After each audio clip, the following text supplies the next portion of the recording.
한 몇 주간 나는 죽고 주는 살아야 된다 설교했더니 하나님이 설교자에게 주신 은혜가 뭐냐면 설교대로 되게 만드십니다. 그 비염이 많이 들어가지고 저는 죽고 주님이 사셨으면 좋겠습니다. 양해하시고 들으시기 바랍니다. 목소리가 안 좋더라도. 인간의 가장 큰 문제가 뭔 것 같습니까? 어떤 사람들은 물질 문제, 관계 문제, 가정 문제, 건강 문제 뭐 이런 거 다 얘기합니다만 가장 인간의 근본적인 문제는 죄 문제입니다. 죄 문제. 성경이 가르쳐 주시는 것이 바로 인간의 모든 문제는 죄 때문에 일어나는 것이다. 근본적인 문제의 핵심은 죄다. 이렇게 이야기를 하고 있습니다. 죄 때문에 하나님과 사람 사이의 관계가 막히고 또 그 막힘으로 말미암아 사람과 사람 사이의 관계가 막히고 사람과 일과의 관계가 막히고 사람과 피조물과의 관계가 막히고 사람과 세계와의 관계가 막히게 됩니다. 그래서 여기로부터 모든 결핍과 부족과 또 관계의 뒤틀림과 거기로 말미암는 여러 가지 죄의 증상들이 나타나게 되는 것입니다. 그래서 예수님께서 이 죄 문제를 해결하시기 위해서 이 땅에 인간의 몸으로 오시고 십자가에 피 흘려 주심으로 죄 문제를 해결해 주셨습니다. 그런데 예수님을 믿는 이 신자들도 이 세상에서 살아가다 보니까 우리 안에 죄성이 다시 올라옵니다. 이것을 잘 분별해서 죄 죽이기를 하셔야 됩니다. 죄를 죽이라. 목사님 자꾸 죽이란 말을 자꾸 쓰시는데 하고 생각하실 분도 있는데 이 죄 죽인다는 말은 위대한 청교도 신학자 존 오웬이 한 말입니다. 그의 책 죄 죽이기라는 명저가 있습니다. 한 번씩 꼭 읽어보시면 좋겠고, 그래서 죄를 죽이셔야 됩니다. 이 죽인다는 말은 죄하고 같이 살 수 없다는 겁니다. 나는 너하고 더 이상 살 수 없어. 네가 죽든지 내가 죽든지 뭔가 결판이 나야 돼. 이게 바로 죄 죽이기입니다. 죄를 죽여야지 우리에게 필요한 은혜가 있고, 죄를 죽여야지 우리에게 필요한 능력이 공급되고, 죄를 죽여야지 하나님께서 우리가 하라고 하시는 그 사명대로 살아갈 수 있는 그 은혜가 공급된다는 것입니다. 죄를 죽이셔야 됩니다. 분별하고 죽이시지 않는다면 혈관 막히듯이 하나님과 우리 사이의 관계가 딱 막혀가지고 생명이 공급되지 않게 됩니다.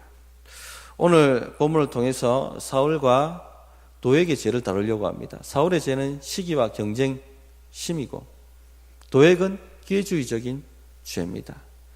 이 두 가지가 우리 안에 세트로 올라오게 됩니다. 그래서 잘 분별해서 죽여야 됩니다.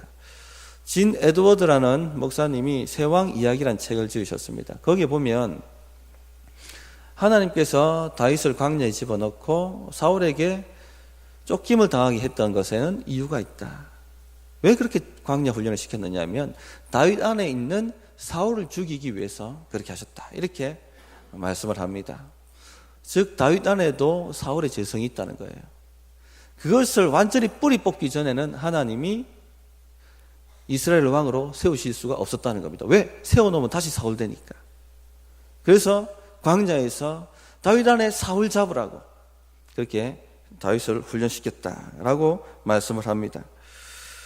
우리 성도님들은 하나님께 부름받은 왕 같은 제사장들입니다. 아멘이시죠? 하나님께서 왕으로 쓰시겠다는 거예요. 왕 같은 제사장으로 쓰시겠다고 하십니다.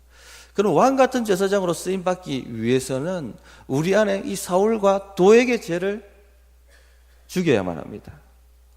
그래서 오늘 이 본문을 따라 살피면서 사울과 도액의 죄를 우리 안에도 분별하고 죽이는 역사가 일어나기를 바랍니다. 먼저는 시기와 경쟁의 단창을 들고 있는 사울의 죄를 다뤄보겠습니다. 지난주 설교하면서 다윗은 아둘람 굴에 있었죠. 그러나 아둘람 굴에 있었지만은 사람들이 몰려왔습니다. 반면에 오늘 본문을 보면 다윗은 승하지만 사울은 영적으로 더 깊이 나락으로 떨어진다 하는 것을 보여주고 있습니다. 노베 제사장들을 완전히 몰살시켜버립니다.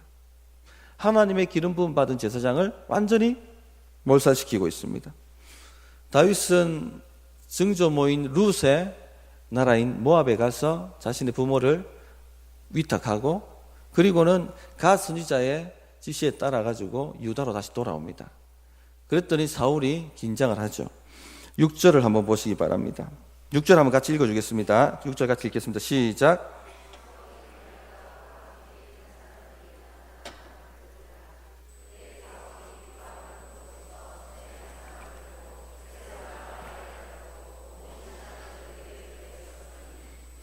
사울 일생을 추적해보면 항상 그의 곁에는 단창이 있었다 하는 것을 알 수 있습니다. 그래서 6절 말씀에 주목해야 될 게 손에 단창을 들고 항상 그는 단창을 들고 있었습니다.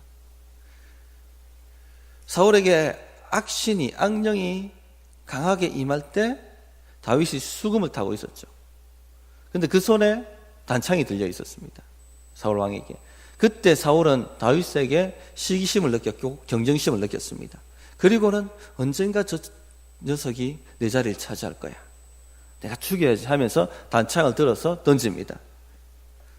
이처럼 사울 곁에는 언제나 단창이 존재했습니다. 단창이라는 것이 어떤 무기입니까? 방어용 무기가 아니라 공격용 무기입니다. 누군가를 죽이겠다는 무기입니다. 왜 그러면 이렇게 단창을 들고 살았느냐? 사울은 두려웠어요. 언제든지 경쟁자가 나타나서 자신의 자리를 넘볼 수 있다는 이 두려움 때문에 단창을 들고 죽이려고 했던 것입니다. 그렇게 자신의 경쟁자를 죽이면 자신의 자리가, 자신의 나라가 견고해질 것이라고 생각을 했던 것입니다. 하나님이 지켜주시지 않으면 견고해질 수가 없습니다. 하나님이 지켜주셔야 되는데 자기 힘으로 경쟁자를 제거하면서 자기 왕국을 든든하게 세워가려고 했던 것입니다. 이것이 세상 사람들의 사는 방식입니다. 죄로 말미암아 타락한 세상이 살아가는 방식입니다. 우리가 잘 알고 있듯이 아담이 타락한 후에 아담의 아들 가인이 동생 아벨을 들로 불러들여 쳐 죽입니다. 왜 쳐 죽입니까? 하나님께서 가인의 예배는 받지 않으시고 아벨의 제사는 받으시니까 화가 난 거예요. 아니 내가 형인데 어떻게 아우가 형의 자리를 넘볼 수 있냐? 내가 형인데 내 예배가 하나님께 드려져야 되지 어떻게 아우가 나보다 더 앞설 수가 있느냐? 결국 내 자리 차지하는 거 아니야? 이런 시기심과 경쟁심이 올라온 것입니다. 그래서 들로 불러내어 아우를 죽입니다. 야곱의 아들들이 요셉을 구덩이에 빠뜨리고 그리고 미디안 상인들에게 종으로 팔아버립니다. 왜 요셉을 종으로 팔아버립니까? 요셉에게 야곱이 채색옷을 입혔죠. 채색옷은 장자라는 것입니다. 장자들만이 입는 것이 채색옷입니다. 형들이 발끈한 것입니다. 아니 내가 형인데 아우가 막내가 어떻게 내 자리를 탐봐? 저를 계속 키워뒀다가는 장자 자리를 차지하겠어. 죽여버려야겠다. 그리고는 구덩이에 빠뜨리고 미디안 상인들에게 종으로 팔아버렸습니다. 이처럼 성경은 믿음의 조상들의 죄성을 여과 없이 보여줍니다. 이 죄가 얼마나 깊은지, 이 죄가 얼마나 사람을 파괴하는지를 똑똑히 보라는 것입니다. 제가 청년 시절 친구를 전도했습니다. 직장 동료를 전도했습니다. 하나님께서 그 친구에 대한 전도하는 뜨거운 마음을 주셔서 오랫동안 기도하고 그 친구를 교회로 인도하였습니다. 그리고 그 친구를 위해서 기도해주고 후원해줬는데 너무나도 열심히 하는 거예요. 새벽 기도 빠지지 않고 초신자가 다 나오고 금요 기도에 다 나오고 주일 예배 빠지지 않고 다 나오고 성경 공부 다 참석하고 그렇게 하다가 1년 만에 순장이 됩니다. 그때 청년부는 순체제였거든요. 그래서 순의 장을 순장이라 하는데 그 순장이 되어버린 겁니다. 그러면은 제 마음이 기쁠까요? 안 좋을까요? 우리 성도님들 같으면 기쁘겠습니까? 아니면은 시기가 나겠습니까? 시기가 올라오는 거예요. 내가 전도해가지고 1년 만에 순장이 됐으면 얼마나 기쁜 일입니까? 근데 제 마음에 아니 어떻게 나와 같은 순장이 돼? 1년짜리가. 이런 마음이 올라오는 거예요. 그리고 그 친구를 미워하고 밀어내려고 하고 단창을 많이 꼽았습니다. 그 친구한테. 예수 믿는 사람들은 사람을 섬기고 사람을 살리는 이들이어야 합니다. 이것이 우리의 사명입니다. 이것이 우리의 정체성이에요. 그런데 우리 안에 이런 사울의 죄, 시기심과 경쟁심이 올라오는 것입니다. 선배는 후배들을 이끌어주고 후배들은 선배를 존중하며 이렇게 서로 섬기고 함께 세워가는 그런 아름다운 공동체가 되어야 되는데 선배는 후배를 깔아뭉개고 후배는 선배를 존경하지 않고 이렇게 담이 막힌 그런 교회가 되는 경우가 많이 있습니다. 왜 그렇습니까? 키워놓으면 자신의 자리를 넘볼 거라 하는 이 사울의 시기심, 경쟁심이 올라오기 때문에 그런 것입니다. 그러다 보니까 단창을 던져요. 갇힌 말을 던지고 상처 주는 말을 던지고 정죄하는 말을 던지고 비판하는 말을 던지고 그래 되는 것입니다. 제가 목회자가 되어서 목회 사역을 하는데 동료 목사님들이 인정을 받고 잘하면 어떤 마음이 들까요? 기뻐해야 되는데 제 마음에 또 이런 시기심이 올라오더라는 겁니다. 이건 죽을 때까지 올라옵니다. 분별하시고 죽이셔야 됩니다. 이런 것들을. 동료 목사가 잘하니까 제 마음에 깔아뭉개고 싶은 시기심이 올라오는 거예요. 부목사가 설교 잘하면 담임 목사가 시기한다 하는 마음이 이해가 되는 겁니다. 아이고 이러다가 진짜 내 그런 목사 되겠다. 그런 마음이 들었습니다. 왜 그렇습니까? 자신만 영광을 받아야 되고 자신만 사랑받아야 되고 자신만 인정받아야 된다는 극심한 자기 중심성 때문에 이런 것이 올라오는 겁니다. 죄의 본질입니다. 이것이. 그래서 우리 안에 이것이 어느 순간 기회가 되면 틈을 타서 올라오고 또 올라오고 우리를 사로잡으려고 우리를 사울 만들려고 그렇게 올라온다는 것을 아시기 바랍니다. 두 번째 죄가 기회주의자 도액의 죄입니다. 다윗에게 몰려들었던 사람이 600명 가량으로 불어납니다. 이제 그들이 유다 땅으로 나오는 거예요. 그랬더니 이제 사울이 긴장을 합니다. 내 신하 중에 이 다윗하고 맹약을 맺은 사람이 있다. 이 소통하는 사람이 있다. 그래서 나를 죽이려고 지금 다윗이 600명을 데리고 나왔다라고 과대망상하고 있는 겁니다. 그러면서 신하들에게 닥달을 하는 거죠. 아무도 나한테 다윗의 행방에 대해서 구하는 사람이 없다. 다 내통하고 있다. 너희들 다 다윗의 종 아니냐. 뭐 이런 식으로 그들을 압박합니다. 그러자 기회주의자 에돔인 도액이 살짝 하고 고개를 듭니다. 이 사울의 영하고 도액의 영은 한 세트예요. 시기와 질투가 있는 곳에는 항상 기회주의 영이 따라붙습니다. 그래서 여기 붙었다 저기 붙었다 하는 그런 일들이 일어나게 되는 겁니다. 딱 보니까 야 이거 사울에게 붙으면 내가 한 자리 찾아야겠다 싶어가지고 아히멜렉과 다윗이 내통했습니다 하고 고발을 하는 겁니다. 아히멜렉이 다윗에게 먹을 것도 주고 하나님께 묻기도 하고 또 골리앗의 칼도 주는 것을 내 눈으로 똑똑히 보았습니다. 그들이 분명히 내통했던 것을 내가 보았습니다 하고 무고한 것입니다. 여기에 대해서 사울은 분노하고 그 호위병들에게 이 노업에 있는 모든 제사장들을 다 죽이라고 명령을 합니다. 17절을 한번 보시기 바랍니다. 함께 읽어주겠습니다. 시작.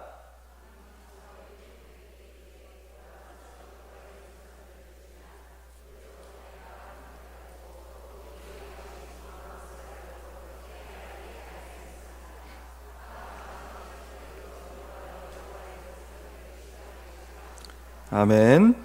호위병들이 제사장들에게 손대기를 원하지 않았습니다. 사울이 명령했지만 아무도 나선 사람이 없었습니다. 왜 그런가 하면 제사장들은 하나님의 기름 부음 받은 사람들입니다. 하나님의 기름 부음 받은 사람을 한 명도 아니고 완전히 85명을 죽이라고 하니 그 아내와 그 가족과 남녀노소를 다 죽이라고 하니 이건 하나님을 대적해도 어마어마하게 대적하는 죄죠. 아무리 신앙이 바닥이라도 대놓고 하나님 대적하지 못합니다. 대놓고 어떻게 하나님 대적할 수가 있겠습니까? 그러니까 이 호위병들이 꼼짝도 안 하는 거예요. 아무도 손을 들어 제사장을 죽이려고 하지 않습니다. 근데 또 누가 났습니까? 기회주의자 도액이 또 났습니다. 이 에돔 사람 도액이 나타나서 서슴없이 85명의 제사장들을 학살합니다. 뿐만 아니라 그 모든 가족들, 남녀노소를 막론하고 다 몰살시키고 또 그 안에 마을 안에 있는 소와 양과 나귀를 다 몰살시키는 죄를 범합니다. 18절과 19절을 보십시오. 왕이 도액에게 이르되 너는 돌아가서 제사장들을 죽이라 하매 에돔 사람 도액이 돌아가서 제사장들을 쳐서 그날에 세마포 에봇 입은 자 85명을 죽였고 제사장들의 성읍 노베 남녀와 아이들과 젖 먹는 자들과 소와 나귀와 양을 칼로 쳤더라. 이렇게 말씀하고 있습니다. 도액은 분별이 없어도 분별이 없는 사람입니다. 사울은 지금 권력을 가졌지만 하나님께 버림받은 사람이었고 망하는 왕가의 왕일 뿐입니다.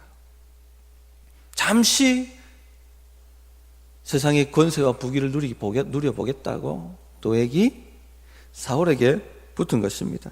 이 도액이 에돔 사람인데 에돔 민족의 조상이 누군지 아십니까? 에서죠. 에서는 분별 없는 사람의 대명사입니다. 얼마나 분별이 없었으면 장자권을 팥죽 한 그릇에 팔아버린 사람이죠. 육적인 사람이에요. 영적인 사람들이 아닙니다. 늘 손에 잡히는 이익만 쫓아다니고 늘 하나님을 대적했던 민족이 에돔 민족이에요. 이 에돔인 도액이 우리 안에도 올라온다는 얘기입니다. 기회를 틈타서 이 기회주의 영이 올라옵니다. 사역하면서 참 마음이 아팠던 적이 몇 번 있었는데 동료 목사 중에 한 분이 오해를 받아서 큰 위기 가운데 빠진 적이 있었습니다. 아주 여러모로 압박을 당하고 고통을 당할 때가 있었습니다.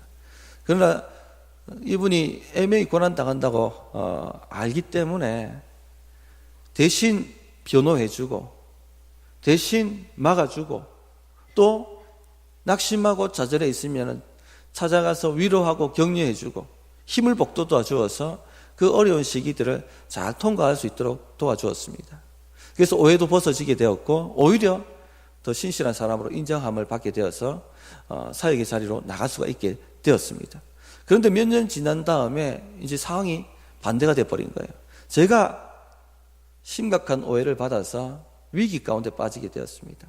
그런데 저를 도와줄 수 있는 위치에 있는 사람이 바로 그 동료 목사였습니다. 저는 에게 손을 내밀어 줄 줄 알았어요. 그런데 손을 내밀어 주지 않았습니다. 왜 그런지 아십니까? 제가 가지고 있던 사역의 자리를 주겠다는 제안을 받았기 때문에 제 마음이 무너졌어요. 마음을 울었습니다. 이런 것이 올라오는구나. 이런 도액의 영이 올라옵니다. 성경은 이처럼 믿음의 사람들 안에도 이런 죄성이 올라오고 있다는 것을 여과 없이 우리에게 보여줍니다. 그러면서 제가 얼마나 더러운지, 제가 얼마나 혐오스럽고 사람을 망치는지 하는 것을 우리로 깨닫게 합니다. 우리 성도님들이 이런 죄가 우리 안에 남의 얘기가 아니라 우리 얘기입니다. 우리 안에 이것이 올라오고 있다는 것을 분별하셔야 됩니다. 사울을 중심으로 이 올라오는 죄들을 어떻게 죽일 것인가, 어떻게 다룰 것인가 하는 것을 나누고자 합니다. 첫째는요, 분별하시고 우리 세자아와 분리하셔야 됩니다. 분별하시고 분리하셔야 됩니다. 그런데 많은 분들이 이 올라오는 것도 분별하지 못하고 있어요. 그리고 이 올라오는 것이 내가 아니라는 것을 모릅니다. 이미 십자가에 못 박혀 죽은 옛자라는 것을 모른다는 겁니다. 그러니까 이것을 미워하지 못하고 죽이지를 못하는 거예요. 우리 안에 시기심, 경쟁심, 또 기회를 틈타서 남의 자리를 차지하고 싶은 이 기회주의 영이 올라온다면은 이것은 이미 십자가에 못 박혀 죽은 우리의 옛자입니다. 그것과 우리를 분별하고 분리해야지만이 죄를 죽일 수가 있습니다. 사울이 다윗을 잡으려고 쫓아다녔는데, 평생을 다윗 잡으려고 쫓아다녔는데, 다윗 잡을 것이 아니라 자기 안에 올라오는 이 시기와 질투를 잡아야만 했습니다. 이 시기와 질투를 죽여야만 했습니다. 그러나 그렇게 하지 못했죠. 그럼 분별하지 못했습니다. 모든 것은 다윗 때문이라고, 다윗이 잘못한 것이라고, 다윗을 죽여야 된다고. 그리고 다윗 잡는데 평생을 보내었습니다. 가인이 아벨을 쳐서 죽일 때 하나님께서 가인에게 말씀하셨죠. 죄가 문 앞에서 엎드려 있나니 죄가 너를 사로잡으려고 한다. 너는 죄를 다스려야만 한다. 죄를 죽이란 말입니다. 그러나 가인은 아벨을 잡습니다. 자기 안에 올라오는 그 시기와 질투를 잡는 것이 아니라, 들로 불러내어서 죄를 쳐 죽이는 것이 아니라 사랑하는 내 동생을 쳐 죽이는 것입니다. 우리 성도님들이 우리 안에 올라오는 이 시기와 질투의 영, 기회주의 영을 제대로 분별하지 못하면 내 사랑하는 형제 자매를 잡습니다. 죄를 잡아야 되는데, 죄를 죽여야 되는데 내 사랑하는 형제 자매를 죽인단 말입니다.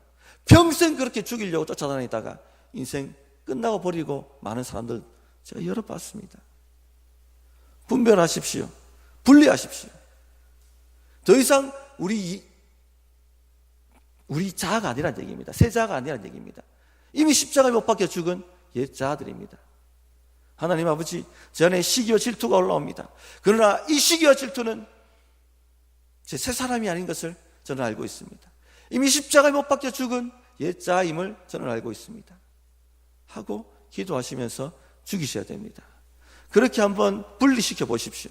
그러면 이 시기와 질투가 나를 사로잡으려고, 정말로 제가 엎드려서 사로잡으려고 하는 것처럼 저항하는 것을 경험하게 될 것입니다. 죽여야 되는 거예요. 로마서 6장 12절 13절에 이렇게 말씀하십니다. 그러므로 너희는 죄가 너희를 죽을 몸을 지배하지 못하게 하여 몸의 사욕에 순종하지 말고, 또한 너희 지체를 불의의 무기로 죄에게 내주지 말고, 오직 너희 자신을 죽은 자 가운데서 다시 살아난 자같이 하나님께 드리며 너희 지체를 의의 무기로 하나님께 드리라. 몸의 사욕을 순종하지 말고 오히려 의의 무기로 하나님께 드리라. 우리 안에 올라오는 이 시기의 영, 질투의 영, 괴주의 영을 거기에 순종하지 말고, 그 몸의 사욕에 순종하지 말고 싸우란 얘기입니다. 저항하란 얘기입니다. 어떻게? 의의 무기로 오히려 드리라. 의의 무기로. 반대 정신으로 행하는 것입니다. 시기심이 올라오면 분별하잖아요. 그러면은 그 사람을 더 축복하십시오. 경쟁심이 올라오면 그 사람을 더 밀어주십시오. 이게 죄 죽이는 방법입니다. 그렇지 않으면 사울된다는 얘기입니다. 그렇지 않으면 도익됩니다. 하나님의 은혜 통로가 막혀버립니다. 우리는 혈관 막히면은 오메가3 먹고 뚫으려고 노력하시지 않습니까? 하나님의 영맥이 막히는데, 더 큰 일이 일어나고 있는데 죄를 드러내서 죽여버려야 됩니다. 그 방법이 의의 무기로 드리라. 의의 무기로.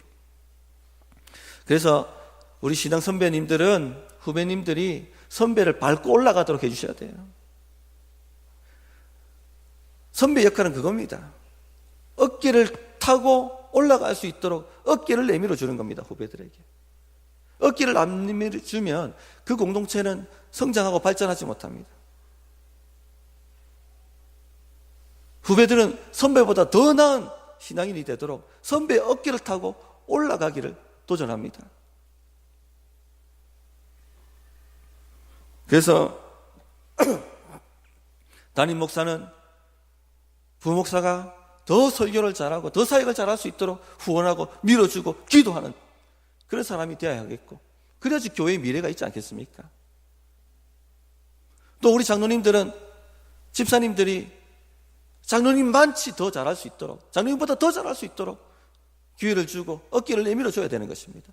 또 집사님들은 성도님들에게 그렇게 어깨를 내밀어 줘야 하는 것입니다. 그래야지 교회가 발전하고 성장하는 교회가 되는 것이죠. 저부터 그런 목사가 되어야 하겠습니다. 후배들 잘하면 키워주고 길을 열어주고 그것이 제 목표입니다. 우리 성도님들도 그 목표를 향해서 함께 달려가지 않겠습니까? 우리 신앙의 목표가 뭡니까? 신앙의 목적이 뭐예요? 생명의 삶 할 때 얘기 드렸습니다만 관계입니다. 관계. 관계에 성숙한 사람이 신앙 좋은 사람입니다. 예수님 닮은 사람이에요. 성화된 사람입니다. 많은 사람들을 넉넉히 품어주고 많은 사람들을 넉넉히 섬겨주고 키워주는 그런 큰 그릇들이 다 되어서 하나님의 교회가 영광스럽게 자라가는, 그래서 하나님께 영광 돌리는 그 신앙 성장을 우리 인생 목표로 삼아보자는 것입니다. 그래서 서로 이야기 나눌 때도 창을 던지지 마시고 복을 던지십시오. 무엇에든지 덕이 될 만한 말을 던져주시라는 얘기입니다. 다윗에게 600명의 사람들이 몰려들었습니다. 아무것도 없는 아둘람굴에 왜 몰려들었습니까? 다윗은 사람을 죽일 권세를 갖고 힘을 가진 사람이었습니다. 그러나 그 힘을 막 휘두른 사람이 아니었어요. 사울을 2번 죽일 기회가 있었지만 죽이지 않았습니다. 기름 부음 받은 사람이었기 때문에. 그러니까 사람들이 몰려드는 거예요. 그러니까 사람들이 인정해 주는 겁니다. 인격이 되어 있으니까. 둘째, 죄는 작은 시작부터 미워하시고 죽이셔야 됩니다. 오늘 전체 본문을 주목해 보시면은 사울이 굉장히 이제는 완전히 갈 때까지 갔다 하는 것을 알 수가 있습니다. 제사장을 몰살시킵니다. 제사장을요. 근데 처음부터 이 사람이 이런 사람이 아니었습니다. 우리가 사울의 일생을 읽어오고 있지 않습니까? 처음 어디서부터 시작됐습니까? 어디서부터 단추가 잘못 끼워졌습니까? 처음 시작은 좋았는데 사무엘이 오기 전에 제사를 드리지 말라는 명령을 받았는데 너무 다급하다고 자신의 힘으로 해결하겠다고 하는 그때부터 잘못된 거죠. 제사를 자기가 드리지 않습니까? 그때 돌이키면 되는데 그 다음에 아멜렉을 진멸하라고 말합니다. 아무것도 남기지 말고 전리품을 남기지 말라고 얘기합니다. 그러나 어떻게 합니까? 전리품도 남기고 아각 왕도 살려둡니다. 왜? 기념비 때문에. 자기 기념비 때문에. 자기가 좋아한 거예요, 죄를. 죄를 미워해야 되는데 시작부터 자기가 좋아한 겁니다, 이 죄를. 그러니까 제가 탁 자석 부르는 거죠. 하나님의 영이 떠나고 하나님이 새로운 왕으로 다윗을 일으킵니다. 경쟁자를 일으키시는 거예요. 그러니까 이제 다윗을 죽이려고 여러 번 죄를 범합니다. 여기서부터도 돌이켰다면 되는데 돌이키지 않습니다. 지금 어떻게 합니까? 제사장 마을 노브에 있는 모든 제사장 85명을 죽입니다. 하나님을 대적하기 시작하는 겁니다. 성도님들 보십시오. 작은 죄가 얼마나 무섭다는 것을 아셔야 됩니다. 우리 흔히 그런 얘기를 하시는 분들이 있습니다. 뭐 조그만 죄인데 넘어가면 안 됩니까? 조그만 죄가 아니에요. 큰 죄든 작은 죄든 죄는 죄입니다. 죄는 심각한 것입니다. 작은 죄부터 미워하셔야 돼요. 왜 하나님이 초대교회 때 아나니아 삽비라를 헌금, 액수, 거짓말했다고 즉결 죽여버리십니까? 죄를 짓게 되면, 작은 죄라도 짓게 되면 2가지가 일어납니다. 첫째는 죄의 형벌이 따릅니다. 죄책이 따릅니다. 2번째는 죄의 오염이 따릅니다. 동일한 죄를 짓는 사람들이 생겨나기 시작합니다. 급속도로 죄가 퍼지기 시작하는 거예요. 그래서 철저하게 하나님께서 죄를 다루시는 겁니다. 작은 죄부터 미워하고 죽이지 않으면 우리 온몸을 다 불살라버립니다. 온몸을 다 사망의 구렁텅이로 빠뜨려 버립니다. 사울을 생각해 보십시오. 처음부터 그랬던 사람이 아니에요. 그가 아버지 나귀를 찾는다고 찾아다니다가 찾지 못하니까 사환이 사무엘에게 가서 물어보자고 얘기하지 않습니까? 사무엘은 제사장이죠. 근데 어떻게 내가 빈손으로 제사장에게 나갈 수가 있느냐? 예물이 없다 하면서 이처럼 제사장을 존경했던 사람입니다. 근데 지금 보십시오. 제사장 한 말을 완전히 쑥대밭을 만들어버립니다. 작은 죄를 미워하지 않았기 때문에. 또 사울을 왕으로 뽑으니까 그 불량배들이 일어나가지고 어떻게 이렇게 미약한 족속 가문에서 우리를 다스릴 왕이 나올 수 있느냐 하면서 사울이 왕 되는 것을 반대했던 사람들이 있습니다. 암몬을 완전히 대파시키고 난 다음에 많은 사람들이 그 사울이 왕 되는 것을 반대했던 사람들 다 끌어내서 죽이자고 얘기합니다. 그때 사울이 뭐라고 얘기합니까? 생명을 어떻게 죽일 수 있느냐? 생명을 귀하게 여겼던 사람이에요. 근데 오늘 보십시오. 어떻게 됐습니까? 제사장뿐만 아니라 남녀노소를 다 죽이고 그것도 모자라서 소와 양과 나귀까지 마을에 피해 굶주린 사람이 되었습니다. 무엇 때문에? 작은 죄를 미워하지 않는 것 때문에. 거기서 시작되는 거예요, 다. 우리 성도님들, 작은 죄의 문을 열지 마십시오. 우리 선조들이 바늘 도둑이 소도둑 된다 얘기했지 않습니까? 딱 맞는 말이에요. 죄의 문을 열어놓게 되면 심각하게 우리 양심이 타격받습니다. 조금만 시기해도, 조금만 분노해도, 조금만 거짓말해도 우리 양심이 심각하게 타격을 받습니다. 그래서 죄에 둔감해지게 됩니다. 그래서 큰 죄를 지어도 이게 큰 죄라고 생각하지 않게 되고 그렇게 죄를 짓는 겁니다. 그래서 작은 죄가 올라올 때 그 죄를 죽이셔야 됩니다. 이 요셉이 보디발의 아내가 유혹할 때 도망가잖아요. 그만큼 죄를 미워했다는 겁니다. 미우니까 도망가는 거죠. 사울은 죄가 좋으니까 탑삭 받는 거고, 요셉은 죄가 미우니까, 죄가 너무 더러우니까 죄를 이처럼 더럽게 여기십시오. 미워하십시오.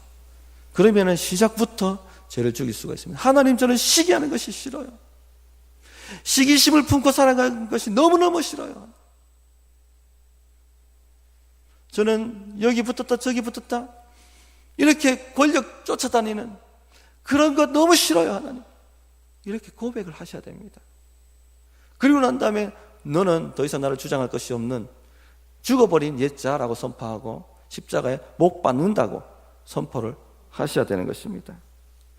이렇게 죄를 미워하면 죄는 힘을 잃고 시름시름 죽어가게 되어 있습니다. 그래도 죽지 않는다면 이 죄 때문에 예수님이 십자가에 죽으셨다는 것을 자신의 양심에게 선포하셔야 됩니다. 수많은 우리가 던졌던 단창 때문에 예수님이 십자가에 못 박히신 것입니다. 그 옆구리가 찔리신 것입니다. 실제로 단창이 찔리시지 않습니까? 그 수많은 기회주의 영 때문에 빌라도에게, 기회주의자 빌라도에게 넘겨지게 되신 것입니다.